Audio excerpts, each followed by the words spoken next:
Today, we are going to make some grass. No, I'm not in Colorado, so it's not going to be that kind of grass. It's our techniques that are so simple and sensible, your models have practically built themselves.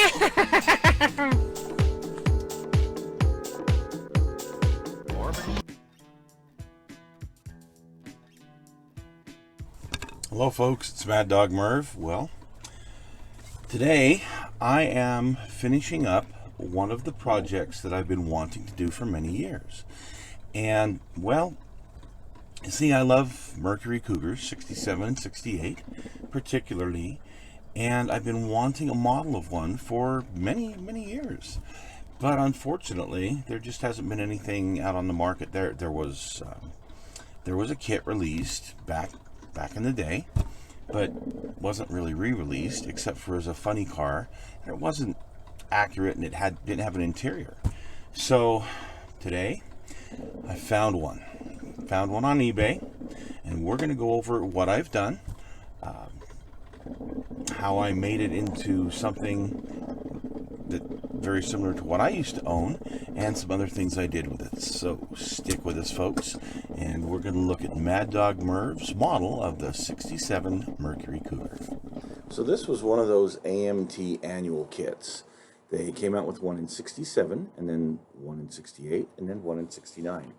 The problem is they never reissued it complete.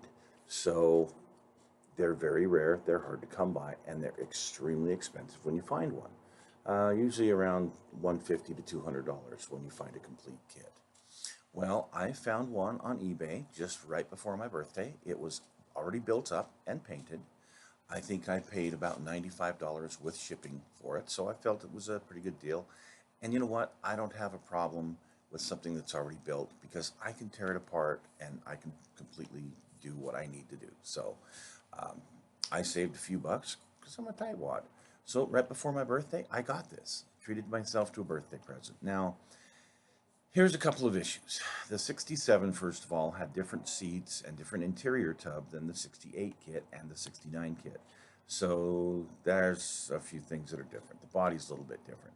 But in the interior here, you can see that the steering wheel is not the correct 67 steering wheel. So it wasn't a deal breaker, but I'll have to find one somewhere else.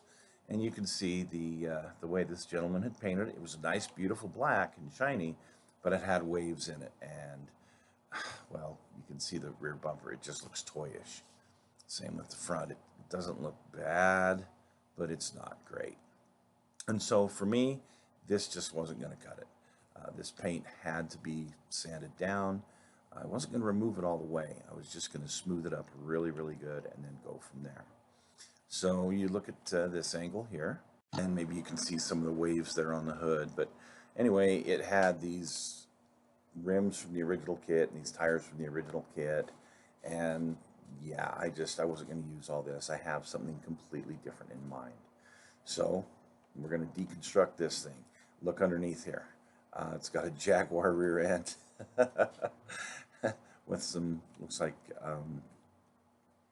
well, I don't even know what that exhaust is, but anyway, so we're just going to take this whole thing apart, completely disassemble this vehicle. However, that frame is a lot like the one in the 69 kit. It's probably the same. And you can see the engine here, the original from the annual kit that had the custom intake. Yeah, we're going to take this off. We're not going to be using that. And I'm going to be making some changes to this engine compartment as well. So then we began tearing this thing apart. It was really quick and easy because somebody had used tube glue to put it together, and it came apart really quick. You can see here the interior. Somebody had painted it flat black and then taken silver, and well, yeah, you can see here what I've got to work with. Okay, so what I am going to build is a model of one of my 67 Cougars, and I had a few of them. And as I had them, well, they had different paint jobs. This is the one I'm after right here, though. This one, which was taken in, I believe, 1985. This is my 1967 XR7. Had a 390 S code in it, and we'll talk a little bit about that here in just a minute. but you can see the extended shackles on it. You can see the side pipes. You can see the chrome traction bars. You can see the Lee Manhandler N50s and the dish mags all the way around on this car. So that car started life. Bottom picture here, I picked it up at a car dealership for $700. It was white. I painted the black stripes on it. It had a 302 in it that had a burnt valve, so it was running on like 7 cylinders. It wasn't a bad car. Drove it for a little while like that, but then I needed something a little bit beefier, so I painted it gray, put the hood scoop on, put the big meats on it. Yeah, it looked pretty good. And then the top picture there, well, you can see how it ended up right before I got rid of it with spoke rims on it. I'll tell you, of the Cougars I had, this was definitely my favorite and my favorite incarnation of it. So for the model, I went ahead and I sanded the paint down with 400 grit and then 600 grit sandpaper to get it smooth.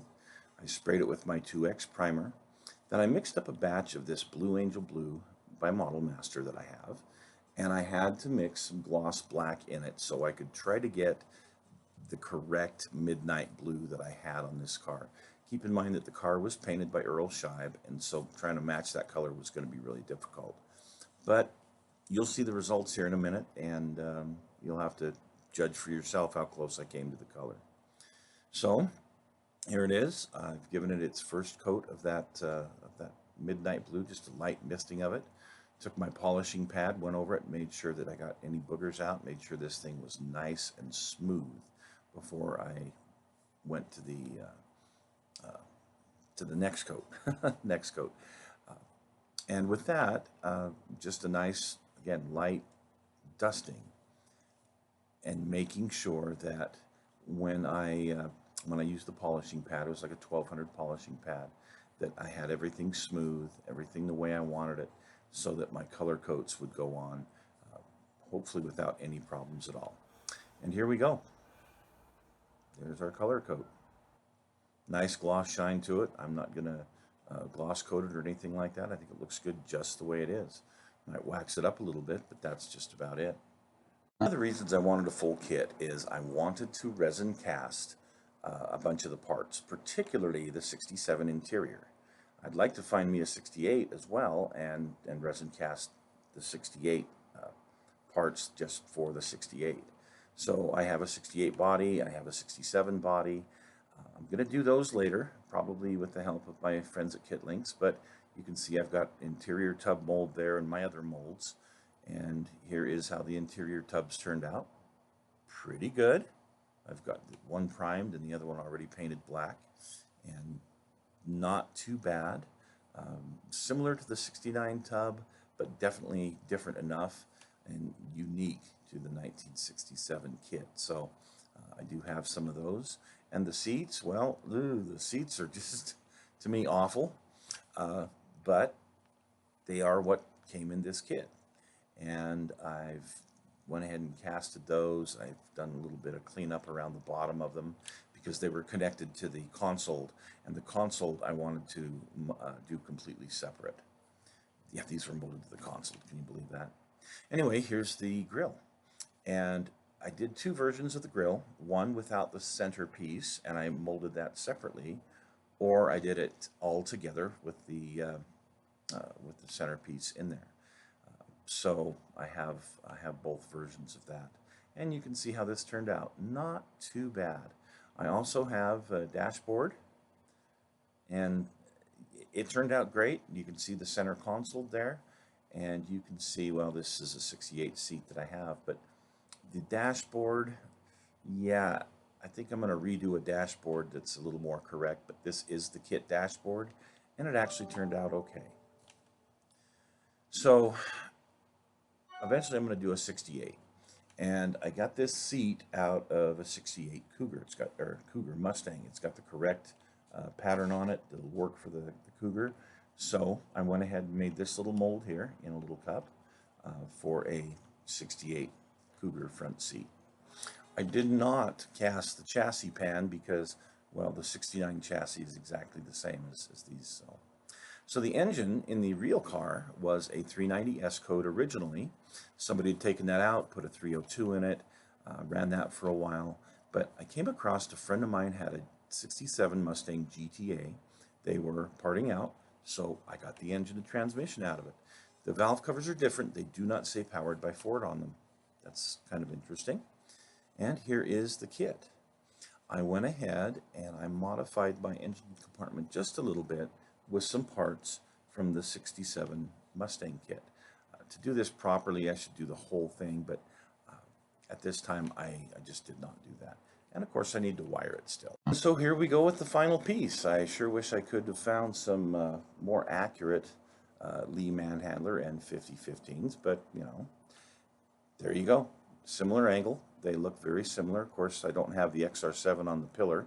I got to figure out a way to come up with something like that. The chrome traction bars I did put on, but none of the angles I have of the pictures of the finished product, you can see them in. You can see the paint has a great shine to it. I waxed it up a little bit. No boogers in it. No clear coat, anything. It just, this is how the paint came out. I think it turned out pretty darn good. The side pipes are from a Pinto kit. They were as close as I could get to the side pipes I really had on the car. And of course the sport mirrors, well, they came out of a Dodge Start kit. And they're similar to what I had on the car as well. I have another 67 body, and it actually has some more of the trim pieces on it. And that one I'm probably going to do up as the green car I had with the 390 in it. So, well, stick with us, folks, and we'll have another one of these Cougar builds coming up. Hope you enjoyed this.